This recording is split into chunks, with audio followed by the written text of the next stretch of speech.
बंधुओं, आप सभी को नमस्कार। महात्मा गांधी अंतर्राष्ट्रीय हिंदी विश्वविद्यालय वर्धा के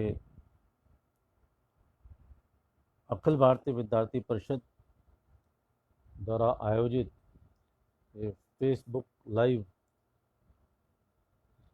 व्याख्यान श्रृंखला के अंतर्गत आज मुझे भी अपने विचारों को आप सबके साथ में साझा करने का अवसर मिला है।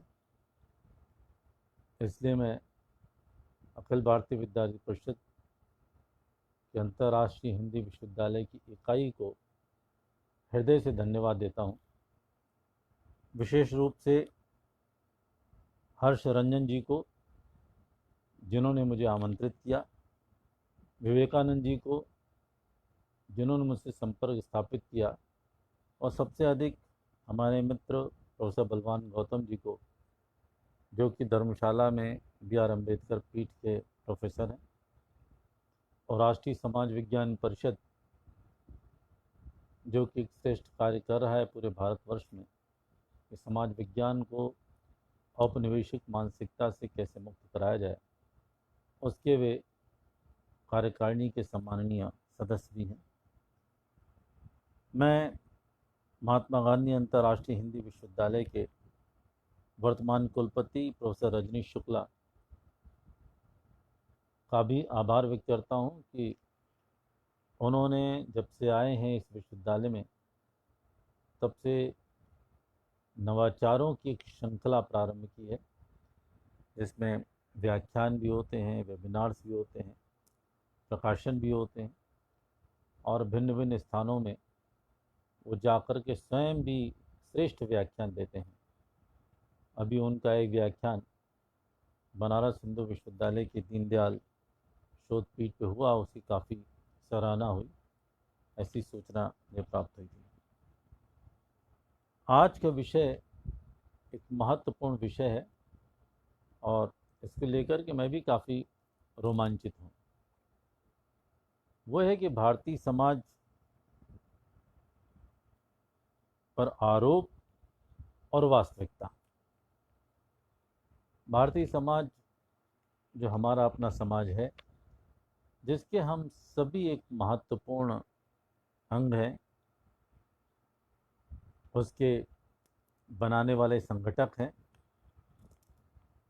उससे जुड़े हुए मन हैं, उससे जुड़ी हुई आत्मा के अंश हैं, हमारा अपना समाज है। लेकिन इस पर निरंतर आरोप लगते रहे हैं और कुछ इन आरोपों से भ्रमित होकर के इसके माया जाल में फंस भी जाते हैं, और कहीं न कहीं ऐसे नारे जो कि जवाहरलाल नेहरू विश्वविद्यालय में लगते हैं कि भारत तेरे टुकड़े टुकड़े होंगे, ऐसे नारे लगते हैं, ये सब भ्रम की स्थिति है। तो आवश्यकता इस बात की कि हम भारतीय समाज को ठीक ढंग से समझें। विशेषकर हम सभी लोग जो कि एक पर्टिकुलर विचार को लेकर चल रहे हैं, उद्देश्य को लेकर चल रहे हैं। हमारी विचारधारा राष्ट्रवादी विचारधारा है। तो हम चाहते हैं कि जो वास्तविक स्थिति का हमको भान होना चाहिए, वह ये कि एक लंबे समय तक भारतवर्ष जो था वो हमारे हाथ में नहीं था। मुगलों की सत्ता रही लगभग 700 वर्ष तक, और अंग्रेजों की सत्ता रही लगभग 300 वर्ष तक। तो एक दो दिन 1000 वर्ष का जो पराभव होता है, जो गुलामी होती है, उससे संस्कारों में परिवर्तन आ जाता है, उससे मनोभूमि बदल जाती है, उससे सोच बदल जाता है। तो ये समझिए कि हो गया हमारे साथ। और स्वतंत्रता प्राप्ति के उपरांत जो हमें कार्य करना चाहिए था सही दिशा में, और मुझे लगता है जब हम परतंत्र थे तो हमारे पास में एक बहुत बड़ा समूह था जो स्वतंत्र चिंतकों का था, चाहे उसमें विवेकानंद थे, चाहे अरबिंदो घोष थे, चाहे गोखले थे, चाहे तिलक थे, चाहे दयानंद सरस्वती थे, चाहे श्रद्धानंद जी थे, B.R. अम्बेडकर थे। एक लंबी शंका हमारे पास में थी जो स्वतंत्र सोचते थे और उनके सामने जो दुश्मन था स्पष्ट दिखाई पड़ता था, उससे मुकाबला करने की तैयारी करते थे। गांधी ने नेतृत्व किया, चंद्रशेखर आज़ाद, भगत सिंह, रामप्रसाद बिस्मिल, अशफाकुल्ला खां, ऐसे लोगों ने संघर्ष किया और अंततोगत्वा हमको स्वतंत्रता प्राप्त हुई। स्वतंत्रता प्राप्ति के उपरांत जिन विचारों को लेकर के हमने स्वातंत्र समर में नवयुवकों के साथ में जो संघर्ष किया था, जिस विचार को लेकर के, जिस भारतवर्ष के पुनर्निर्माण के लिए संघर्ष किया था, वो कहीं लुप्त हो गया, सुप्त हो गया, गुप्त हो गया। और एक नए भारतवर्ष के निर्माण का, जो कि कहीं लंदन का, कहीं अमेरिका का, कहीं रूस का, कहीं फ्रांस का, कहीं जर्मनी का, उसकी चकाचौंध से हमारे राजनेता थे, उनका मनोमस्तिष्क भरा हुआ था और सारी नीतियां उसी प्रकार से बनती चली गई। मैं विस्तार में नहीं जाऊंगा। शिक्षा नीति के ऊपर आजकल काफ़ी चर्चा हो रही। पहली बार ऐसी शिक्षा नीति आई जो कि प्री केजी से लेकर के और अनलिमिटेड एजुकेशन तक की बात करती है। पूरी तरह से होलिस्टिक है, पूरी तरह से लिबरल है, व्यक्तित्व के निर्माण पर आधारित है और बहुत सारे विभेदों को समाप्त करने वाली है। मैंने जैसा कहा, यहाँ पर राष्ट्रीय शिक्षा नीति पर चर्चा करने के लिए मैं यहाँ पे नहीं हूँ। मैं अपनी बात भारतीय समाज तक ही सीमित रखूँगा। मैं मोटे मोटे 4 आरोपों की चर्चा करूँगा आपसे और 4 आरोपों की वास्तविकता क्या, उसकी बात करके अपनी वाणी को विराम दूंगा। जो लोग जुड़े हुए हैं वे लोग ध्यान से सुने और जो अनुसंधान करने वाले लोग हैं वो इन विषयों पर अनुसंधान के भी विषय बना सकते हैं, जिससे कि वास्तविकता जो मैं बता रहा हूँ उसको प्रामाणिकता के साथ में, संदर्भों के साथ में अपने शोध पत्र लिखें, शोध ग्रंथ लिखें, जो कि एक प्रतिकारात्मक, जो वर्तमान में जो हाइपोथेसिस चली उसे प्रतिकारात्मक पैरेलल हम एक संबल पूर्वक अपनी बातों को रख पाएँ और जो हमारे समाज शास्त्र का एक प्रमुख विषय बनना चाहिए। पहला आरोप तो ये लगता है कि भारतवर्ष समाज है ही नहीं। भारतवर्ष का समाज जो है जिसकी हम बात करते हैं, भारतवर्ष का समाज है ही नहीं। इसको एक आर्यन इन्विजन थ्योरी के रूप में हमारे विद्यार्थियों ने पढ़ा भी होगा, जो हमारे समाजशास्त्र के विद्यार्थी हैं उन्होंने भी सुना होगा कि आर्य और द्रविड़ का विवाद खड़ा कर दिया गया और क्या आर्य जो है बाहर से आए।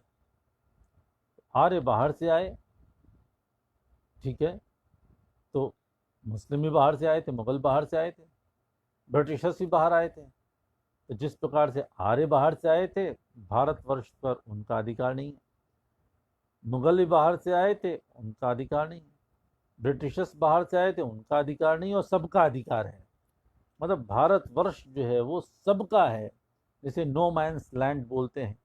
वो एक हमारे ऊपर आरोप लगाया गया और काफ़ी इस पर जो है चर्चाएं हुई। तो समाज के निर्माण की प्रक्रिया पर थोड़ा सा हमको ध्यान देना होगा। उनके मस्तिष्क में, विशेषकर जो अंग्रेजी विद्वान थे, उनके मस्तिष्क में किसी प्रकार की समाज के निर्माण की प्रक्रिया का प्रारूप ही उनके मस्तिष्क में नहीं है।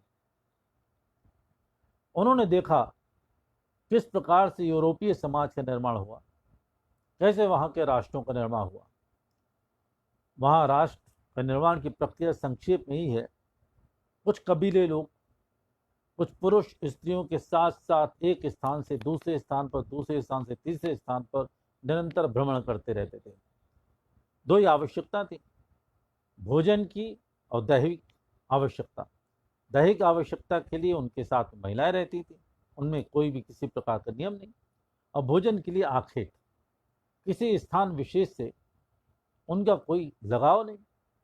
प्रोजनी को संतति पैदा हुई, सबने मिलकर के उसको पाल लिया, अपने आप बढ़ते चले गए।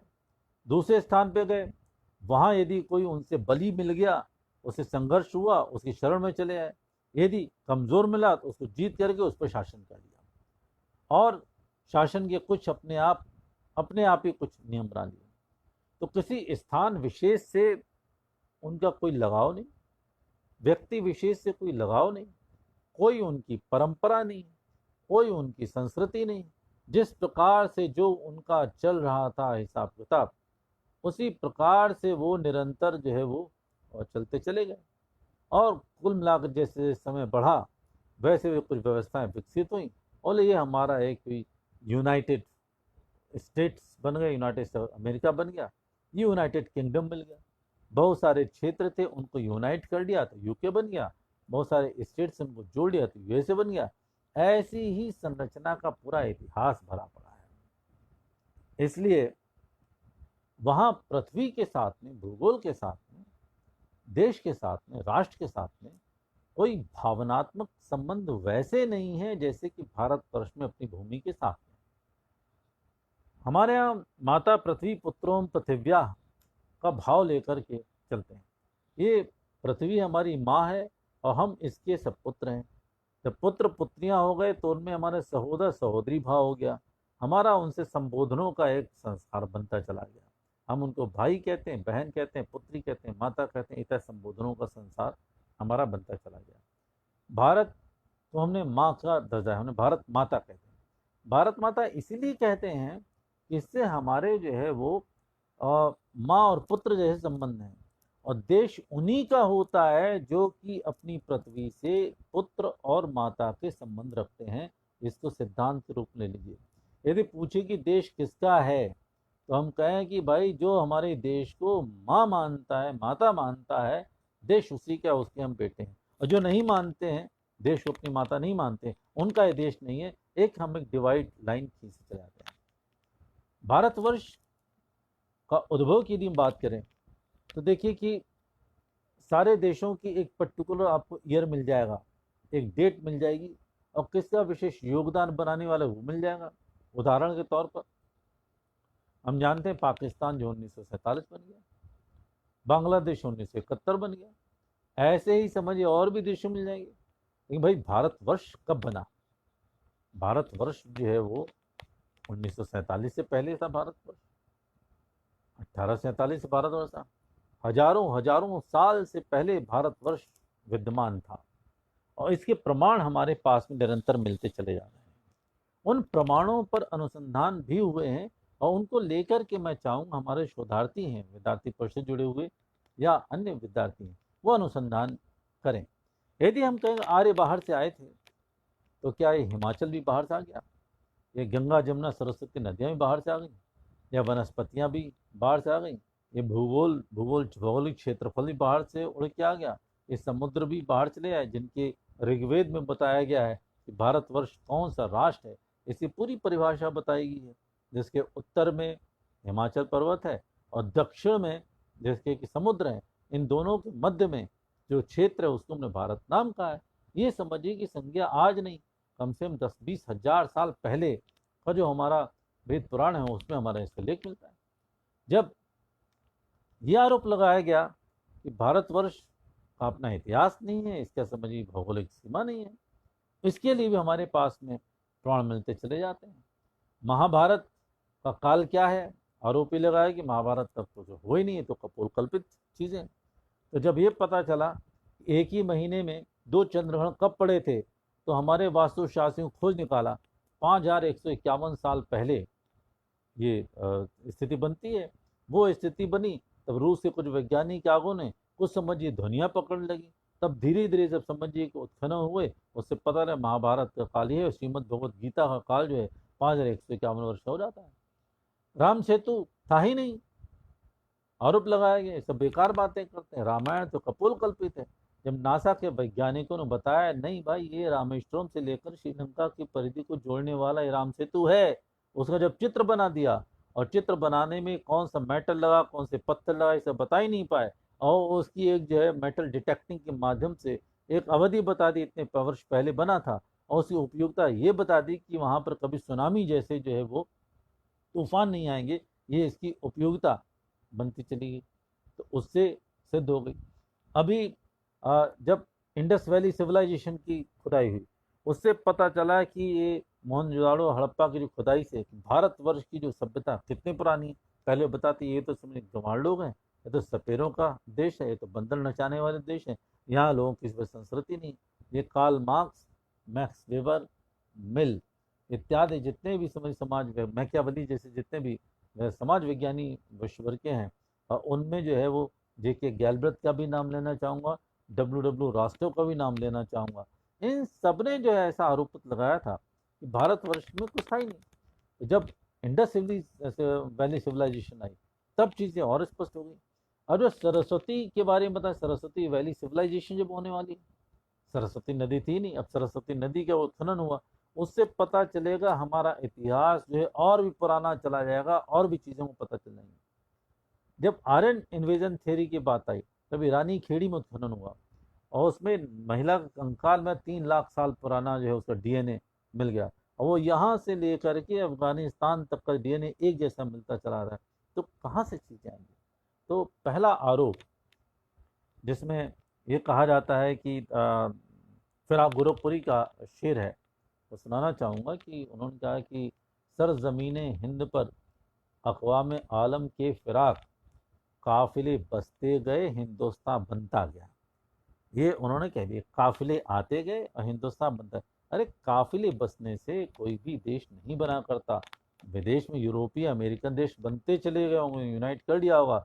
भारतवर्ष जो है काफिले बसने से नहीं बना। भारतवर्ष की अपनी आत्मा है, भारतवर्ष का अपना शरीर है, भारतवर्ष की अपनी संस्कृति है, भारत अपनी सभ्यता है। भारतवर्ष में एक दूसरे के साथ में मिलने का भाव, एक दूसरे में दया का भाव, करुणा का भाव, धर्म पर आधारित हमारी व्यवस्था है, जो सदियों पहले थी, आज भी है और सदियों बाद भी रहेगी। यहीं पर ही मैं कोट करना चाहूँगा अल्लामा इकबाल को भी। वो कहते हैं, कुछ बात है कि हस्ती मिटती नहीं हमारी, कुछ बात है कि हस्ती मिटती नहीं हमारी, सदियों रहा है दुश्मन दौरे जहाँ हमारा, यूनान और मिस्र रोमा सब मिट गए जहाँ से, कुछ बात है कि हस्ती मिटती नहीं हमारी, सदियों सदियों रहा है दुश्मन दौरे जहाँ हमारा, दौरे जहाँ हमारा, और सारे जहाँ से अच्छा हिंदुस्तान हमारा। उसमें कुछ बात जो है, वो बात में कुछ जो है ना, कुछ वही चीज़ जिस पर हमने आपके सामने विश्लेषण किया। फिर पहला आरोप जो लगाया कि समाज के निर्माण का ये आरोप है, वो समाज हमारा बाहर से आया समाज नहीं, स्वतः स्फूर्त समाज है। ये ब्रह्म की अभिव्यक्ति का समाज है, ईश्वर की अभिव्यक्ति के समाज है, जिसमें एक और हम आपको बताना चाहेंगे, अंग्रेजी की जितनी कहावतें हैं थोड़ा सा उन पर चर्चा कर लिया करें सब लोग। जितनी भी कहावतें हैं सब कहीं ना कहीं तोड़ मरोड़ के पेश करने वाली हैं। जैसे यूनिटी इन डाइवर्सिटी, मतलब विविधता में एकता। हम बड़े फक्र के साथ में बड़े ईमान से कहते हैं भारतवर्ष विशेषता जो है विविधता में एकता। अरे विविधता में एकता मतलब पहले विविधता बताएंगे, वैविध्यपूर्ण है, उस पर एकता ढूंढेंगे नहीं। एको हम बहुत श्याम, एक ही ब्रह्म है, उसकी अभिव्यक्ति जो है भिन्न भिन्न रूपों में हुई है, जड़ चेतन सब में एक ही ईश्वर का वास। ये एको हम बहुत श्याम, एक की बहुतों में अभिव्यक्ति का भाव ही भारतवर्ष की विशेषता है, वो भारतवर्ष का वास्तविक समाज है। तो वास्तविकता ये है, आरोप है। एक आरोप और बताकर मैं दूसरे विषय पर आऊँगा। एक आरोप ये कहा लगाया गया कि जो प्रकृति के साथ में निर्ममता हुई, बहुत तेजी से हाइपोथेसिस चल रही है कि ब्रिटिश जो जो हमारे सोशल साइंटिस्ट हैं वो कहते हैं पहले ब्रिटेन में तो कुछ उनके पास में वनस्पतियां थी नहीं, प्रकृति उनके साथ में अनुदार थी, प्रकृति का उपकार उन पर नहीं था, इससे प्रकृति को अधिक उन्होंने शोषण करके जो है निचोड़ निचोड़ करके अपने उपयोग की बातें की। भारतवर्ष में क्या था, प्रकृति पहले से उदार थी, बहुत अधिक हरियाली थी, बहुत अधिक वनस्पतियां थी, इससे हमारा उनसे तादात्म्य स्थापित हो गया। इसमें मेरा मतभेद ये है कि प्रकृति कम या ज़्यादा से नहीं, प्रकृति जितने भी है उनके साथ में हम एकात्म भाव रखते हैं, हम तुलसी में माता का दर्शन करते हैं, वृक्षों में देवता का दर्शन करते हैं, पहाड़ों में देवता का दर्शन करते हैं, नदियों को हमने माँ माना है। ये सारे भाव आए हमारी संस्कृति से आए हैं, इसमें कम ज़्यादा की बात नहीं होती। उनकी संस्कृति में ही दोष है जिसमें कि मानव को अलग रखा गया और प्रकृति को अलग रखा गया।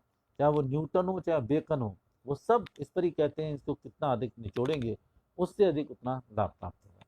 तो पहला आरोप ये है, इसके बारे में सोचें। भारतवर्ष हमारा अपना समाज है, प्राचीनतम समाज है, हम इसके उत्तराधिकारी हैं, हम इसके वंशज हैं, हमारा दायित्व बनता है हम इसकी रक्षा करें। दूसरा आरोप जो वर्ण व्यवस्था के लिए लगाया गया, बहुत ज़बरदस्त आरोप लगाया, और इससे देखिए इसका दुरुपयोग मुगलों ने भी किया, इसका दुरुपयोग अंग्रेज़ों ने भी किया, इसका दुरुपयोग कम्युनिस्टों ने भी किया, और इसका दुरुपयोग राजनेता भी खूब करते हैं, डट डट के करते हैं, किस प्रकार से समाज को जो अलग अलग कर दिया जाए।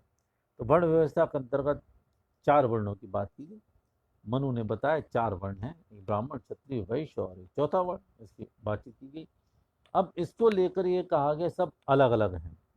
एक शब्द जाति के लिए आता है, जाति की इतनी अधिक निंदा की गई है, ऐसा लगता है कि जाति से खराब कोई चीज़ नहीं है। देखिए, जाति में जहाँ तक अस्पृश्यता की बात है, जाति में जहाँ किसी वर्ग को वंचित रखने की बात है, जाति में जहाँ एक को समाज से दूर रखना, उसका मैं कट्टर विरोधी हूँ। लेकिन जाति कोई खराब चीज़ नहीं है, और इसका मैं उदाहरण देना चाहता हूँ।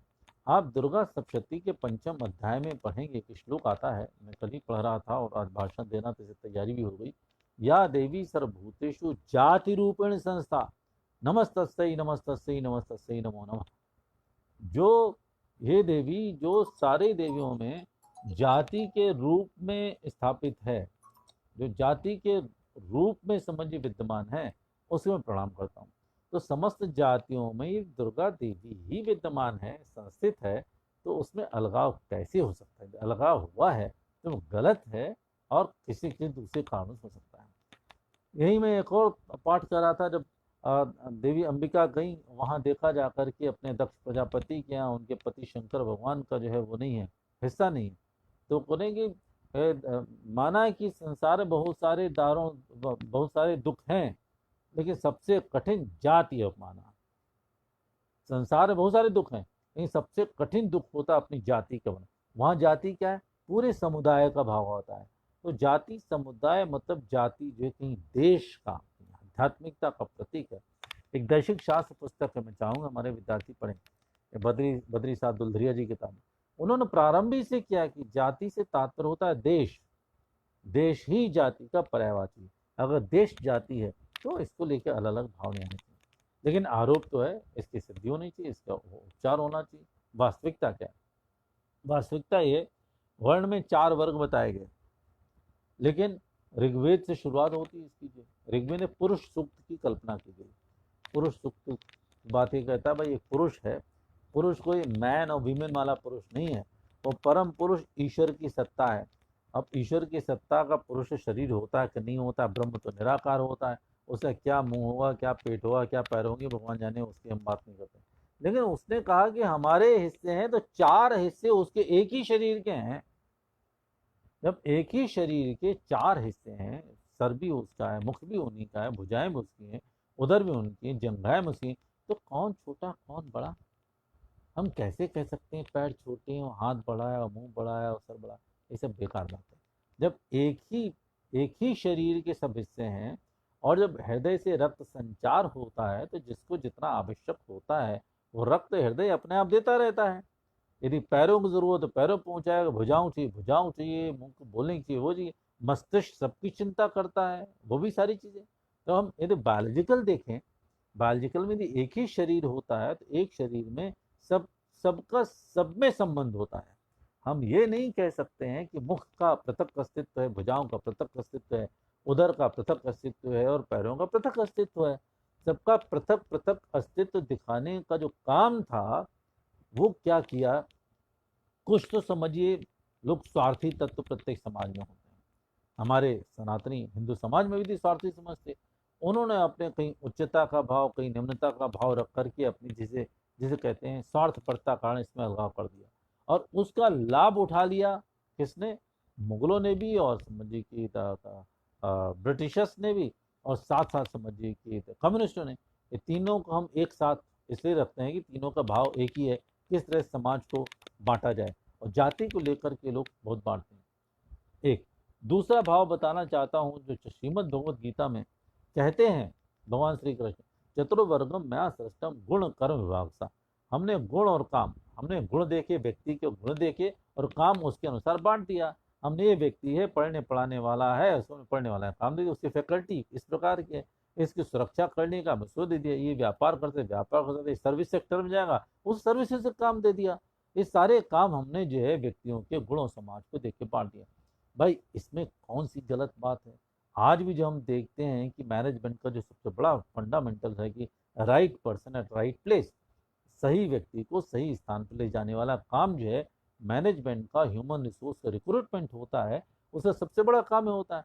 तो मुझे लगता है मैनेजमेंट रिक्रूटमेंट का सबसे बड़ा क्लास यही करता है। आज जो यूनियन पब्लिक सर्विस कमीशन में जाते हैं तो बहुत सारी कैटेगरीज हैं उनकी, एक क्लास 1 है, क्लास 2, क्लास 3, क्लास 4 है, उसमें क्लास 1 में बहुत सारी कैटेगरीज हैं।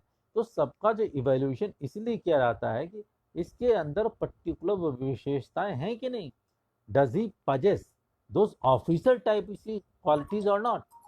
If person does not possess those officers type of qualities, then you see that job must not be given to him. इसी प्रकार से सारे क्षेत्रों में अगर हम देख लेते हैं तो मुझे लगता है गीता की बात सही आती है। इसी प्रकार से महाभारत में जाते हैं, मैं देखिए वास्तविकता जो हमारे ग्रंथों में उसकी मैं बात इसलिए करना चाहता हूँ कि हमको सबको पता होना चाहिए कि किस प्रकार से ग्रंथ समझिए कि हमारी बात को करते हैं। वो ये महाभारत में जब यक्ष प्रश्न आए समय यक्ष ने पूछा ब्राह्मण कौन? युधिष्ठिर ने कहा ये कैरेक्टरिस्टिक सारी बता दी उसमें, और तपस्या की बात कही, व्रत करने की बात कही, उपवास करने वाली बात कही, दान करने वाले, यज्ञ, सारी बातें बताई। बोले अगर ये न करे तो युधिष्ठिर कहते हैं उसको ब्राह्मण कहलाने का अधिकार नहीं। ये हमारे ग्रंथों में इसका उल्लेख मिलता है। इसको हम थोड़ी देर के लिए विराम देते हैं। हम थोड़ा सा जानना चाहते हैं आज के अपने ही शारीरिक संरचना थोड़ा सा अध्ययन करें। तब अब मान लीजिए कि पैर में चोट लग जाती है, पैर में चोट लगती किसको पता चलता है? मस्तिष्क पता चलता है। हाथ सबसे पहले दौड़ लगाते हैं और मस्तिष्क उसके इलाज करने के बारे में सोचने लगता है। ये क्या एक ही पूरी शारीरिक संरचना एक प्रकार से काम करती कि नहीं करती? जब ये कहा जाता है कि पैर सबसे छोटे हैं, अस्पृश्य है, मैं कहता हूँ कैसे अस्पृश्य है, थोड़ी सी हमको बताए तो। जिसने ग्रंथ में लिखा है समझिए पैर अस्पृश्य होते हैं, पैर छोटे होते हैं, सेवा उनको करना पड़ती है, सेवा करने एक तो नंबर 1 सेवा करने वाला व्यक्ति कभी छोटा नहीं होता। नंबर 2 सेवा करना ही है तो हम पूछे शरीर में देखे सेवा करता कौन है? मुझे सेवा करने का सबसे बड़ा काम जो हाथ करते हैं, पैर तो कम ही सेवा होता है, पैर की केवल एक सेवा होती है, वो चलते हैं और पूरे शरीर को जो धारण करते हैं। यदि शरीर को धारण करते हैं, धारणा धर्म इत्याहु, तो पैर ही समझिए धर्म के पर्यायवाची हो जाते हैं। यहाँ पर मैं निवेदन करना चाहूँगा। सेवा हाथ करते हैं, इन्हीं हाथों से हम भोजन करते हैं, इन्हीं हाथों से हम प्रणाम करते हैं, इन्हीं हाथों से हम स्पर्श करते हैं, इन्हीं हाथों से लिखते हैं, इन्हीं हाथों अपनी सुरक्षा करते हैं, इन्हीं हाथों दूसरों सुरक्षा करते हैं। इसे सबसे अधिक सेवा करने वाला भाव यदि किसी का है तो इन हाथों का है। तो सेवा जो है पैर सबसे कम करते हैं, हाथ सबसे अधिक सेवा करते हैं, और उनको तो हमने जो महान बताया। और इन सेवा करने वालों का भाव ये है कि दान देने से पहले हाथ धोआ, दान देने के बाद हाथ धो लिया, खाना खाने से पहले हाथ दिया, हाँ खाना लिया, इनको मुकुट भी दिया, मुकुट सर पे जा, फिर हाथ धो लिए, अपने पास कुछ नहीं रखते। और यही शरीर जो है प्रकृति मुख की भी है, मुख में कुछ भी डालते हैं वो सारे शरीर के अंगों को बांट देता है, अपने पास कुछ ही नहीं रखता। यही भाव पेट का है, पेट के पास जो कुछ मिलता है उसकी प्रोसेसिंग करके पहुंचाता, वो अपने पास नहीं रहता। यही प्रकृति पैरों की, पैर धोके आते हैं, धोके जाते हैं, उनके पास कुछ नहीं रहता। ये हमारी प्रकृति है, इसी संस्कृति हमारी जुड़ी है, इसको हमें छूना चाहिए। एक बात और वास्तविकता के रूप में बताना चाहूंगा, यदि मान लीजिए कि चरण स्पर्श है, तो ये मैं पूछना चाहता हूं, और मैं कई बार कई मंचों में इस बात को कह भी चुका हूं कि आशीर्वाद लेने के लिए, व्यक्ति को आशीर्वाद लेना हो तो शरीर के किस अंग का स्पर्श किया जाता है? आप सब लोग कहेंगे आशीर्वाद लेने के चरणों का स्पर्श किया जाता है। चरण के स्पर्श दोनों हाथों से स्पर्श करते हैं, और जिसका आशीर्वाद है तो वो दोनों हाथ आपकी सुषुम्ना पे रख देता है। तो ये जो ट्रांसफॉर्मेशन ऑफ एनर्जी का एक सर्किल है, तो एनर्जी का सबसे बड़ा स्रोत कहीं पर ही है तो पैर के नाखून में है, ये आधुनिक विज्ञान ही बताते हैं। और सबसे अधिक आज तो साष्टांग दंडवत कर देते हैं। यदि मान ली कि चरण चरण समझिए अस्पृश्य होते, सबसे छोटे होते, तो आशीर्वाद लेने का भाव नहीं होता, और आशीर्वाद सबसे ज़्यादा हमारा मस्तिष्क जो है वो चरणों पे गिरता है जाकर के, तब जाकर आशीर्वाद पूरा पूरा मिल पाता है। ये भारतीय संस्कृति की वास्तविकता जो व्यवहार में हम लेते चले हैं। आपको प्रेशर वाले बताते हैं आपके सारे शरीर के जितने पॉइंट्स आपके तलवों में होते हैं, खड़ाऊ पहनने का भाव इसीलिए आए, तो तलवों में सारे पॉइंट्स हैं, तो उसको महत्व मिलना चाहिए, उसकी बात होनी चाहिए। यहाँ पर एक बात और कहूँगा इसी वर्ण व्यवस्था को लेकर के, मैं वर्ण व्यवस्था का बिल्कुल पक्षधर नहीं हूँ। मैं चाहता हूँ सब में सबका भाव है, सब में सबका भाव है, उसको लेकर के चलना चाहिए। जात न पूछे साधु की, पूछ लीजिए ज्ञान। सब में एक ही आत्मा का निवास है, आत्मा के अपने अपने संस्कार होते हैं, उनसे संचालित होती है, उसके अनुसार ही व्यवहार होना चाहिए। व्यक्ति के वर्ण को देख करके न उसको पद मिलना चाहिए, न सम्मान मिलना चाहिए, कोई बात होनी चाहिए, स्पष्ट इसका है। और मैं इसका एक और निवेदन करना चाहूँगा आप सबसे, कि जब हमारी व्यवस्था जो अवतारों की व्यवस्था है, ईश्वरीय व्यवस्था जिसकी मानते हैं, मतलब भारतवर्ष की संस्कृति में यदि बहुत सारे जो पैरामीटर्स हैं, तो उसमें एक पैरामीटर हमारे अवतार वाद का भी है। तो अवतारवाद को देखना शुरू किया तो हम देखें भाई वर्ण व्यवस्था से थोड़ा अवतारवाद को थोड़ा सा जोड़ तो लेते हैं। पता ये चलता है कि भगवान ने अवतार लिया इसमें बराह के रूप में, जिसको शुकर बोलते हैं, उसके रूप में लिया। भगवान ने मत्स्य के रूप में मछली अवतार लिया। भगवान ने आधा शेर और आधा समझिए व्यक्ति नृसिंह भगवान के रूप में अवतार ले लिया। भगवान ने यदुवंश यादव के रूप में अवतार ले लिए भगवान श्री कृष्ण। भगवान ने राम के रूप में अवतार ले लिया, भगवान क्षत्रिय शरीर के रूप में आ गए। भगवान ने परशुराम ब्राह्मण के शरीर में अवतार ले लिया। मतलब भगवान ने अवतार लेने के लिए किसी भी प्रकार का पूर्वाग्रह नहीं रखा। हम कभी ये नहीं कहते कि राम सिंह ने रावण शर्मा को मारा, रावण ब्राह्मण है और राम सिंह। हमने सत्य की असत्य से लड़ाई दिखाई, भाइयों भाइयों में सत्य असत्य है, तो महाभारत की बात हो गई। यदि मान लीजिए सत्य असत्य है, निरंतर हमारा द्वंद्व जो है वो सत्य और असत्य, दैवी और दानवी शक्तियों के बीच में हुआ है, और दैवी शक्तियाँ जो हमेशा विजित हुई हैं, सत्य में जयते का भाव लेकर। जब हमारे ईश्वर ने अवतार लेने के लिए कोई भी पूर्वाग्रह वर्ण व्यवस्था का नहीं रखा, वर्ण व्यवस्था के मानव मानवेतर प्रजातियों का नहीं रखा, तो हम क्यों पाले हुए हैं? पूर्णतः अवैज्ञानिक है, अदार्शनिक है, असत्य है, और इसकी आलोचना होनी चाहिए, भर्त्सना होनी चाहिए। लेकिन इस आधार पर जो मैं आपको बता रहा हूँ वास्तविकता ये है, और लिए हम घूम रहे हैं वही चीज़ें। इसको कम्युनिस्ट भी, अभी आप देखिए कोविड-19 के अंतर्गत भी हमारे जो कम्युनिस्ट भाई लोग, भाई क्या कहें उनको, कम्युनिस्ट लोग हैं, वो इसको भी लेके देख रहे हैं। जितना समय पलायन हुआ उसमें एससी कितने, एसटी कितने, कहाँ कहाँ का रहने वाले, कम पिछड़े क्षेत्र, ज़्यादा पिछड़े क्षेत्र, जो आत्मनिर्भर भारत का जो हुआ है उसमें सरकार के खजाने से कम क्यों निकला, वहाँ से ज़्यादा क्यों, बैंक से क्यों लोन लेने लगा, कौन आएंगे, ये सारी चीज़ें उसमें डिवाइड डिवाइड करके देखने लगे, डिवाइड करने लगे। हमारी जो वर्ण व्यवस्था है, हमारी अपनी जो जाति व्यवस्था है, वो सब में ईश्वर को, तत्व को देखते हुए सबको जोड़ने वाली व्यवस्था है। सब लोग अपना अपना अपने अपने स्थान पर बैठ कर अपना अपना कर्म ठीक ढंग से करें और पूरे समाज को सुगठित करते रहें, जिसको एकात्मवादी समाज की संरचना देकर के हम करें। और जो लोग ये कहते हैं इनको ये करने का अधिकार नहीं, उनको वो करने का अधिकार नहीं, ये भी गलत है, बिल्कुल सरासर गलत है। हमारा एक से एक ऐसे प्रमाण मिले हैं। वाल्मीकि भी जो है संस्कृत के सबसे बड़े ज्ञाता, रामायण का रचयिता, सबसे बड़े विद्वान, सबसे बड़े कवि बने, शब्द रचना उनसे प्रारंभ हुई। रैदास स्वयं जो है गुरु रहे, मीराबाई के गुरु रहे, संत की परंपरा में आए। ऐसी एक लंबी परंपरा हमारे पास में है जिसमें किसी प्रकार का कोई विभेद जो है वो नहीं माना गया है। आधुनिक युग में जो चीज़ें चल रही हैं उसका हमें उसकी आलोचना भी करनी चाहिए, लेकिन साथ ही साथ जो वास्तविक स्वरूप है, हमको अपने समाज को सुगठित करना है। और जो जिस प्रकार की ये जो लोग बातें की जाती हैं, विशेषकर हमारे जो आदिवासी बंधुओं के बीच में बातें की जाती हैं कि तुम हिंदू नहीं हो, और जो उनके धर्मांतरण के लिए उनको प्रेरित किया जाता है, वो अपने देवताओं की बात करते हैं। वो ऐसे देवता जो कि असत्य के पुजारी, रावण को देवता बना देंगे, महिषासुर को देवता बना देंगे। वो कहेंगे जो कुंभकर्ण हमारा देवता है, कर्ण हमारा देवता है। जो असत्य के समझ के संरक्षक हैं, उनको अपना देवता मानते हैं। ऐसी चीज़ को वहाँ तक हमको पहुँचाना है, ये भाई गलत है। आप हमारे उतने ही समझिए कि निकट हो जैसे कि हमारा कोई भाई। अच्छा, इसको प्रदर्शित करने की आवश्यकता है। हम केवल बात करें, भाषण देने तक की सब उससे बात नहीं बन पा रही। हमारे प्रयोग जो चलते हैं, सेवा भारती इत्यादि संकल्प में, विद्यार्थी परिषद में भी हमारा प्रयोग चलता है, इसमें हमें किसी भी प्रकार का विभेद नहीं होना चाहिए। और ऐसे लोग जो कि अभी तक थोड़े से वंचित रहे हैं, उनको अपने साथ में निकट बुला करके बात करने का सचेष्ट प्रयास होगा, तब जाकर हमारा समाज बन जाएगा।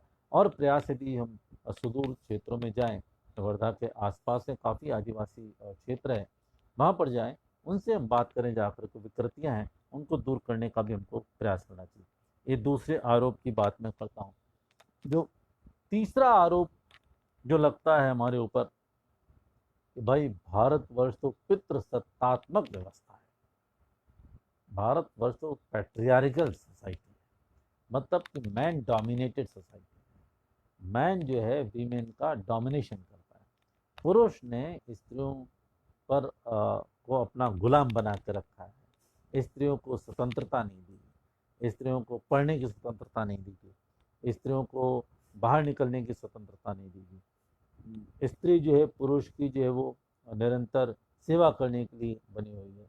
एक संघर्ष वाला भाव बनता चला गया। यहाँ पर मैं आपको बता दूं, जो कम्युनिस्ट मेथोडोलॉजी के लोग हैं, उनकी एक जो मेथोडोलॉजी कार्ल मार्क्स की मेथोडोलॉजी है। जितने कम्युनिस्ट वाले होंगे, और हम बता देखिए कि भारतवर्ष के जो हमारी सनातनी अध्ययन पति व्यवहार पद्धति है, और साम्यवादी जिसको हम समाजवादी तो है ही नहीं लोग, पद्धति, उसमें जो कैटेगोरिकल डिफरेंस विद्यार्थियों को जान लेना चाहिए। जो किसी भी समाज के वर्ग कर करके उनका अलग अलग अनुशीलन करके उनको स्वतंत्र सत्ता दिलाने की बात करे, दूसरे वर्ग से अलग करके, और सत्ता हथियाने के संघर्ष भी करने की शिक्षा दे दे। मैंने बताया आपको यूरोपीय समाज इस प्रकार से बना है। कार्ल मार्क्स ने वर्ग संघर्ष की बात की, उसको दिखाई पड़ता था पूंजीपति और श्रमिक है, श्रमिक तो सबको पूरा शोषण करें, और कर भी रहे थे उस समय, उसने वर्ग संघर्ष की बात की। हमारा एक वर्ग की बात ही नहीं होती, यहाँ तो सब में सबका समावेश है। जैसे हम कि एक को हम बहुश्याम, एक ही सत्ता की अभिव्यक्ति भिन्न भिन्न व्यक्तियों में हो रही है। व्यक्ति से तात्पर्य होता है कि ईश्वरीय सत्ता की अभिव्यक्ति हो रही, इसलिए व्यक्ति है। तो वही चीज है, पुरुषों को देखा भाई स्त्रियां घर में काम करें, अरे स्त्रियां घर में काम क्यों करें, स्त्रियों को शोषण हो रहा है, इतने लोगों को खाना बना रही, स्त्रियां जो है संतति को उत्पादन कर रही, उनका शोषण हो रहा है। ये सारी चीजें लेकर के है। स्त्री पुरुष संघर्ष का एक बहुत बड़ा आरोप पहले भी लग रहा, अभी भी लग रहा है। बहुत सारे हमारे जो स्त्री विमर्श के जो लेखक लेखिकाएं हैं, विशेषकर साम्यवादी प्रगतिशील जिनको बोलते हैं, वो लोग इसी बात को उजागर करना चाहते हैं। और कहीं कहीं भिन्न भिन्न स्थानों पर उनके संगठन बना करके पुरुषों के विरुद्ध खड़े होने के लिए कहते भी आप तो अपना झंडा उठाइए, अपना झंडा उठाइए और इनके विरुद्ध से संघर्ष करिए। देखिए, अगर मान लीजिए कि हम और मनु को कोट किया जाए, मनु की जो आलोचना, मनु स्मृति की आलोचना इसलिए की जाती है, एक तो वर्ण व्यवस्था के लिए कहते हैं, नाम ही कहते हैं मनुवादी। तो मनुवादी को हमने बताया किस प्रकार से, और मनु को ही कोट किया जाता है स्त्रियों के शोषण के लिए भी उन्होंने उत्तरदायी बताया। ऐसा नहीं, आप यदि मनुस्मृति का समझिए कि अनुशीलन करेंगे, तो आप पाएंगे कि जहाँ जहाँ पुरुषों की बात की गई वहीं वहीं स्त्रियों की बात की गई, जहाँ जहाँ नर की बात की गई वहीं पर ही नारी की बात की गई। और जो समझी संबोधन पुरुष के लिए किया गया वही संबोधन जो है वो स्त्रियों के लिए किया गया है। केवल उसमें स्त्रीलिंग का जो ईकार होता है, आकार होता है, उसको लगा करके बता दिया गया है। भारतवर्ष क्या है, एक सर्वसमावेशी समाज रहा है। स्त्री पुरुष का कभी कभी कोई अंतर नहीं रहा, लेकिन हाँ, श्रम विभाजन तो करना ही पड़ता था। देखिए, जो बायोलॉजिकल फोर्सेज हैं, जो मेटाबॉलिकल सिस्टम है, वो पुरुष और स्त्री का अलग, वही तो हम जानते हैं। एक खूबसूरत ढंग से श्रम विभाजन ऋषियों ने किया। पुरुषों का काम बाहर का है और स्त्रियों का काम घर का है। तो घर का काम छोटा है ये महत्वपूर्ण नहीं है। घर का काम छोटा है ऐसा कोई नहीं कहता है। भाई, घर का काम है, बाहर का काम बाहर का काम है। न कोई छोटा है न कोई बड़ा है, नंबर एक। नंबर दो, घर का काम यदि करना है, घर में काम करना है, खाना बनाने का, खाना कैसे बनेगा, कहाँ से आएगा, वितरण किस प्रकार का होगा, ये सारी व्यवस्थाएं महिलाएं करती हैं। नंबर दो, घर की अर्थव्यवस्था किस प्रकार की चलेगी, ये पुरुषों का काम नहीं है। पुरुष का काम जो धन उत्पादन करके घर पे ला देना है, और घर की अर्थव्यवस्था किस प्रकार की चलेगी, कितना व्यय करना है, कितना बचत करना है, कितना दान देना है, ये सारी जो महिलाएं तब भी करती थी, अब भी हमारे यहाँ कर रही हैं। साथ ही साथ सामाजिक निर्णय जितने लेने हैं, कहाँ शादी होना है, कहाँ विवाह होना है, ये सारे निर्णय जो है वो महिलाएं घर में बैठ करते हैं।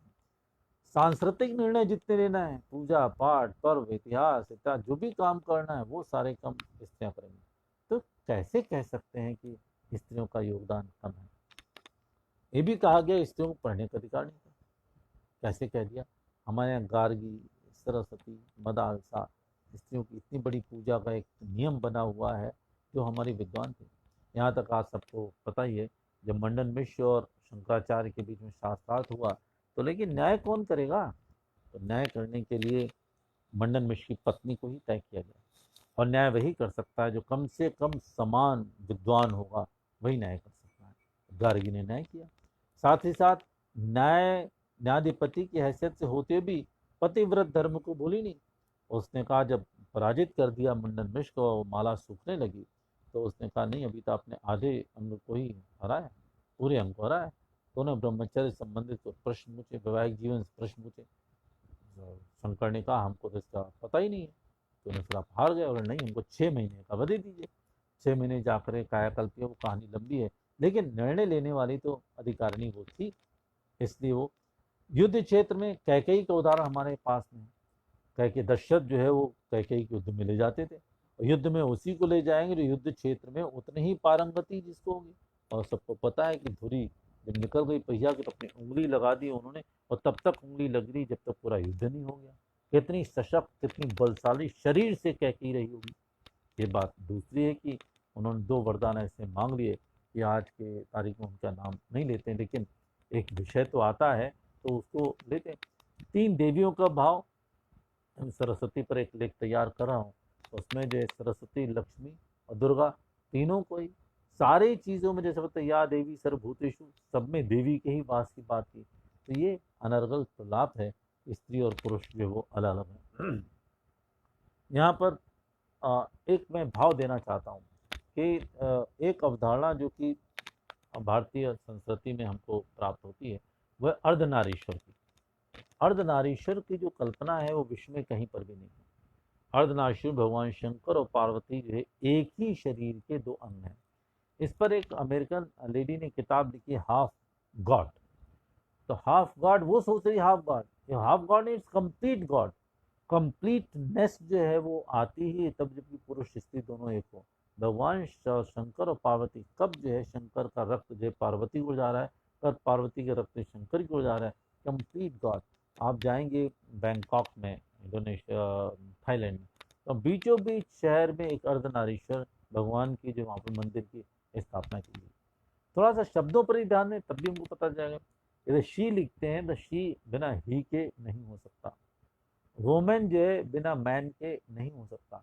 फीमेल में मेल समाविष्ट है। तो प्रकृति और पुरुष दोनों का परस्पर अन्योन्यासी संबंध जो है वो एकात्मवादी संबंध है, वो भारतवर्षीय अपनी संस्कृति रही है।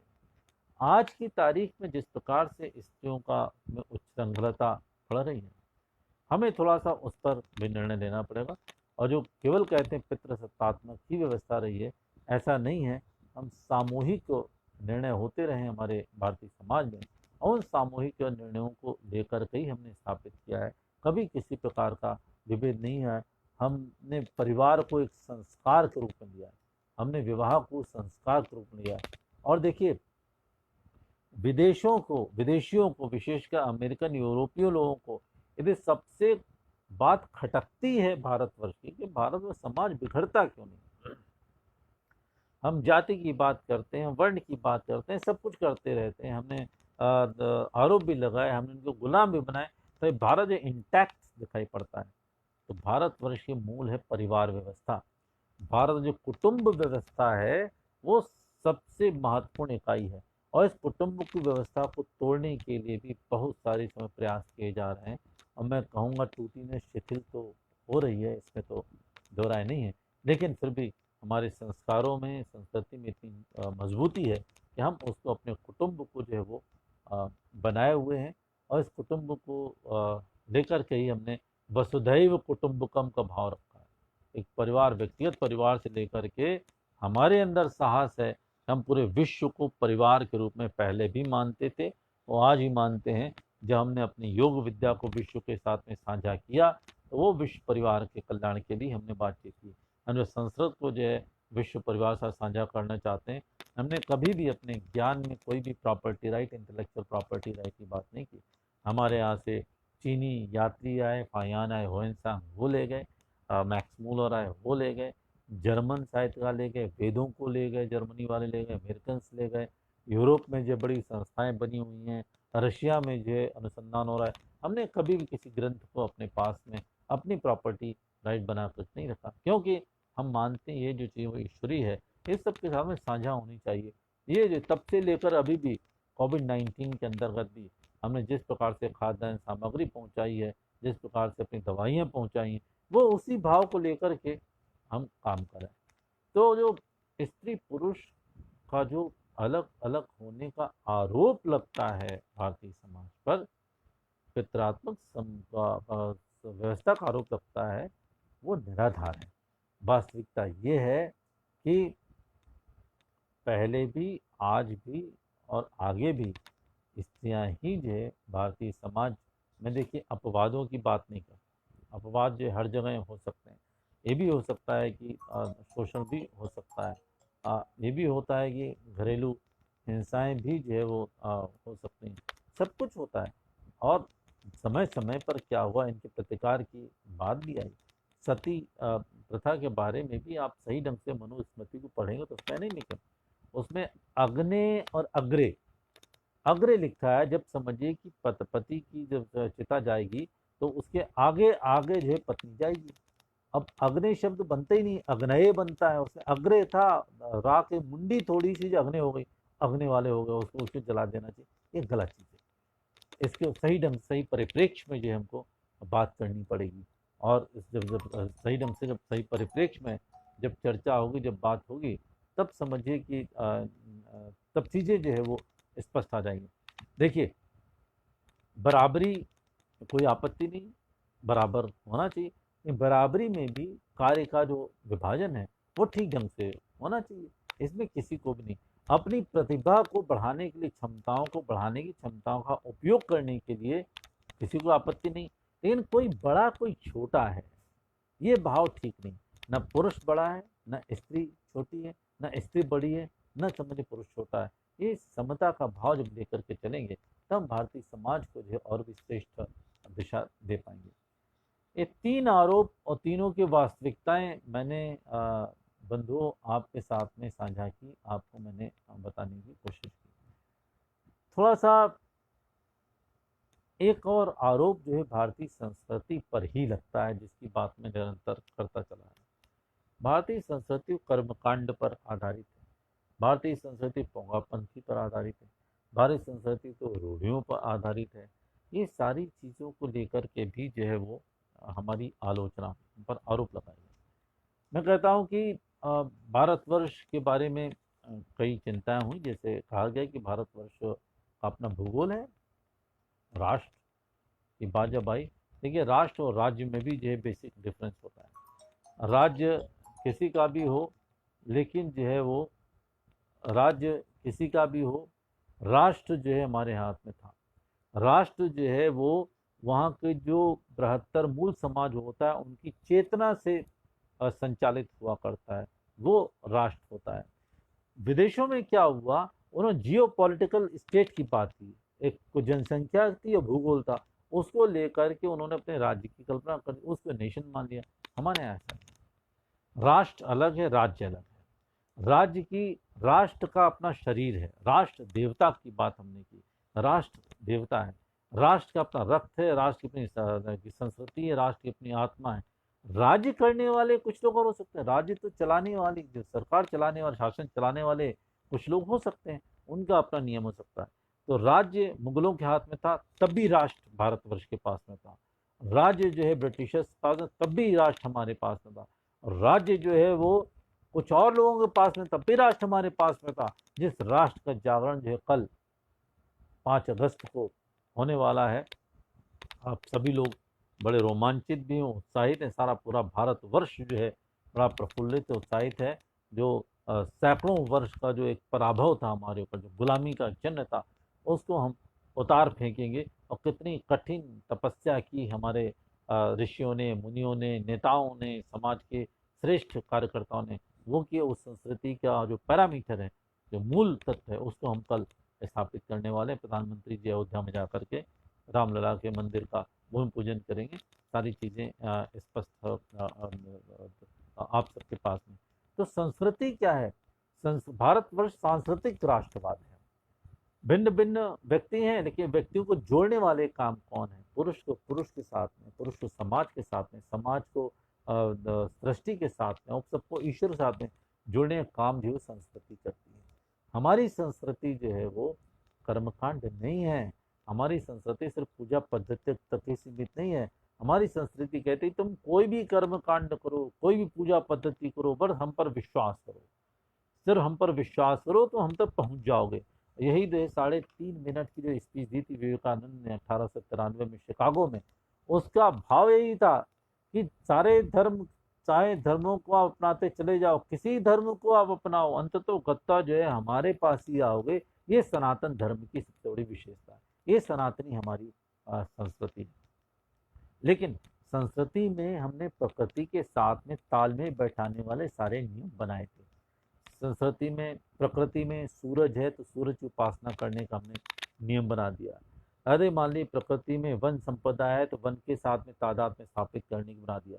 संस्कृति में यदि माने जल संपदा नदियां हैं, उनके साथ तादाद में स्थापित करने का हमने एक नियम बनाया। इसी तरह से सारे नियमों को हमने संस्कृति में डाल दिया। प्रकृति हमको प्राप्त होती है, लेकिन प्रकृति क्या, प्रकृति में 1:1 का रेशियो होता है, विन विन सिचुएशन जैसी होती चली जाती है। उस प्रकृति को संस्कृति में रूपांतरण करने के लिए धर्म की आवश्यकता होती है। धर्म क्या है? धर्म होने जीवन मूल्य है।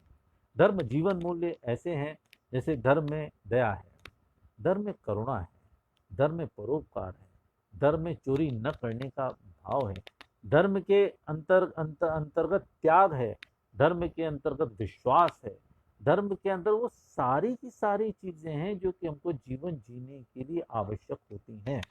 हमने इसे धर्म के लक्षण बताए हैं, धर्म को परिभाषित नहीं किया। हमने धारणा धर्म तो जिसे धारण किया जाए वो धर्म है। धर्म आधारित प्रजा, सारे धर्म लोग जो इसको जो पालन करते हैं, तो धर्म पर आधारित हमारी संस्कृति बनी। तो यदि मान ली प्रकृति में क्या है, प्रकृति से ऐसा न्यूटन ने प्रकृति बना दी, न्यूटन बनाई, एक पत्थर मारेंगे तीसरा लॉ जो है उसी गति से हमको वापस में आता है। अब इसी पर ही जो थीसिस की एंटीथेसिस सिंथेसिस होती है, कार्ल मार्क्स ने वर्ग समझ पा रहे सिद्धांत बनाना शुरू किया, हमारे नहीं। यदि मान लीजिए कि हमारा किसी विवाद होता है तो कोई जरूरी नहीं हम पलट के उसको जवाब ही दें। हमारी संस्कृति के तो उसको समझाएं, समझा बुझा करें। हम जो है वाद से विवाद, विवाद से संवाद नहीं, हम वाद से डायरेक्ट संवाद की स्थिति में पहुंच सकते हैं। संवाद के द्वारा विवाद हम सुलझा सकते हैं। ऐसी संस्कृति हमारी है जो कि सबको एक साथ में लेके चलने वाली, एक सर्व समावेशी संस्कृति है। सर्व समावेशी की हम बात करते हैं तो इसमें जो है वो 4 पुरुषार्थों की बात कही गई। हमारा धर्म है, अर्थ है, काम और मोक्ष है। 4 में चारों का संगोपन, 4 में चारों चीजें जो उपलब्ध हैं, 4 में चारों चीजें जो विद्यमान हैं, ये भाव लेकर के हमने जीवन जिया है। इसमें किसी प्रकार का कोई भी अलगाव नहीं है। तो भारतीय संस्कृति पर एक आरोप भी लगाया गया, ये तो सब संपेरों की संस्कृति है, तो गुलाम बनाने वाली संस्कृति है। एक और भाव है, कल मैं एक व्हाट्सएप पर किसी ने मैसेज किया तो मुझे हंसी भी लगी। रक्षाबंधन के उपलक्ष्य में हम एक श्लोक गाते हैं कि ये न बद्धो बलि राजा दानवेंद्रो महाबला तेन ता मनु बदनामी रक्षो माचल माचल। मतलब जिस बंधन से हमने जो दानवेंद्र महाबली राजा को बांध दिया था, उसी से मैं आपको बांध रहा हूँ, हमारी रक्षा करो और इससे विचलित नहीं होना। ये रक्षा सूत्र का मूल मंत्र है। सदियों से हम जो एक पूजा पाठ करते कहीं बांधते चले आ रहे हैं। अब इसको मैं एक व्हाट्सएप देख रहा था, कुछ ऐसे हमारे लोग हैं सुदूर क्षेत्रों में, नाम नहीं लेना चाहता हूँ, कम्युनिस्टी लोग हैं, वो जो है कहते हैं ये तो आपको गुलाम बनाने का है, जैसे माचल मा तो हमको गुलाम बना लो, गुलाम बनाओ, हम तुम्हारा गुलाम है, हम तुम्हारे गुलाम है, ये भाव है। इसलिए क्या है, संस्कृत का भी जो है हम अध्यापन करवा देंगे। अभी संस्कृत को जो अनिवार्य करने वाले हैं राष्ट्रीय शिक्षा नीति में, तो बहुत सारे ऐसे भाव हैं वो ठीक ठाक हो जाएंगे। संस्कृति में किसी प्रकार का टकराव नहीं होगा। हमारे उत्तर और दक्षिण की संस्कृति, पूर्व और पश्चिम की संस्कृति में टकराव नहीं होगा। हमारे जो मंदिर हैं, हमारे जो आस्था के केंद्र हैं, हमारे जो पूर्वज हैं, वो सबके लिए एक समान खुले हुए हैं, लेकिन सबके अपने अपने कुछ नियम होते हैं। उन नियमों का वैसे ही पालन करना पड़ता है जैसे जैसे कि हम किसी विद्यालय में जाते हैं उसके नियम है, कहीं माली महाविद्यालय अपने नियम है, न्यायालय के अपने नियम है, उच्च न्यायालय के अपने, उच्चतम न्यायालय के नियम उस प्रकार के हैं। वैसे ही कुछ मंदिरों के नियम अपने हैं, और सदियों से नियम जो बनाए गए हैं उनके पालन करने का इसलिए बनाया है कि मंदिर जो मूर्त ही है वो खाली पत्थर की मूर्त नहीं है, वो हमारे भगवान है, साक्षात भगवान है। भगवान का पैगंबर भी नहीं, रिप्रेजेंटेटिव नहीं, वो साक्षात भगवान है। इसलिए भगवान के साथ में जो नियम बनाए गए उनका हम सभी लोग पालन करते हैं। ये हमारी संस्कृति है। मुझे लगता है कि भारतीय समाज के ऊपर जो आरोप लगे, जो 4 प्रमुख आरोपों की मैंने आपके समक्ष निवेदन किया, बातचीत की है।